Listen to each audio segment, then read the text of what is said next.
nous accueillons également Asif Arif. Bonjour. Bonjour. Vous êtes avocat au barreau de Paris, directeur du site internet Culture et Croyances, directeur de la collection Religion et Laïcité chez l'Harmattan. On parlait de ce flou juridique qui entoure les crèches de Noël et la laïcité plus globalement dans les bâtiments publics. Que dit exactement la justice en la matière? Peut-on interdire l'installation d'une crèche dans une mairie? Alors, c'est un peu plus compliqué que ça. D'abord, il faut se retourner vers la source originelle, qui est la loi de 1905. Et la loi de 1905, on a l'article 28 qui nous interdit d'élever ou d'apposer des emblèmes religieux dans les monuments publics ou dans les emplacements publics.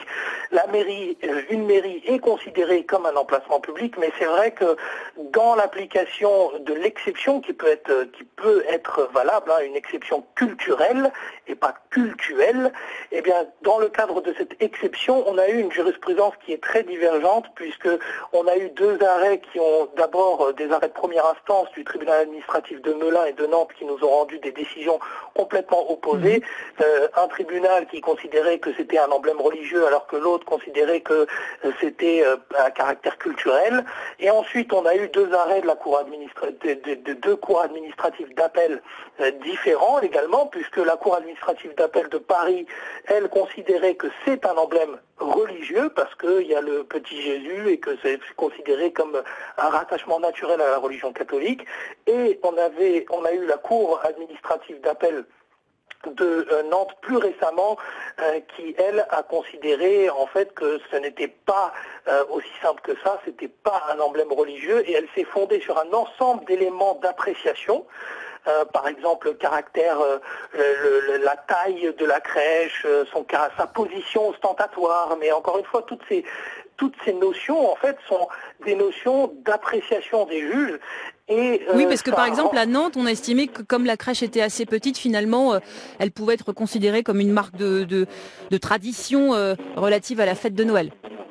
Oui, mais alors ça peut poser plein d'autres problèmes, vous savez, qui pourront être liés à d'autres mouvements religieux qui vont également revendiquer des signes qui sont petits et qui vont dire mais regardez, c'est tout petit, ça peut se rattacher à une certaine forme de culturalité, si on peut dire ça comme ça, ou un phénomène culturel. Et donc, est-ce que, par exemple, on sera d'accord demain d'admettre qu'on puisse, pour la religion juive, pour la religion musulmane, admettre qu'il y ait justement cet aspect aussi culturel qu'elle pourrait revendiquer. Donc, en fait, justement, où mettre le curseur entre culture et religion? Ça paraît un peu insoluble comme problème. Ça paraît un peu insoluble, mais moi je pense qu'il y a d'abord une option qui n'a pas encore aujourd'hui été ouverte, c'est l'option du Conseil d'État. Donc le Conseil d'État peut très bien décider de fixer certains critères qui permettront demain d'apprécier où est justement ce curseur. Maintenant, ça relance aussi des débats, vous savez, qui sont des débats sociologiques. Même si on a beau dire que la laïcité c'est ni ouvert ni fermé, vous savez, on dit que c'est la laïcité point. Mais oui, mais la laïcité point, c'est une laïcité d'ouverture normalement.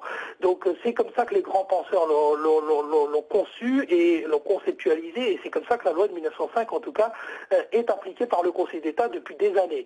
Donc, en fait, c'est un débat qui relance aussi un problème qui est un problème de fond de notre société. Est-ce qu'aujourd'hui, la laïcité, et ça, c'est pas moi tout seul qui vient le dire en tant que juriste, c'est aussi d'autres juristes qui ont apprécié des divergences, en fait, entre les décisions, et on dit aujourd'hui, est-ce qu'on est en train de parler, on peut parler de catho-laïcité, et là, ça rejoint ce que le vice-président des maires de France disait tout à l'heure, c'est-à-dire que on applique la laïcité plus facilement pour certaines religions que pour d'autres. Merci Asif Arif, avocat au barreau de Paris, pour ces précisions.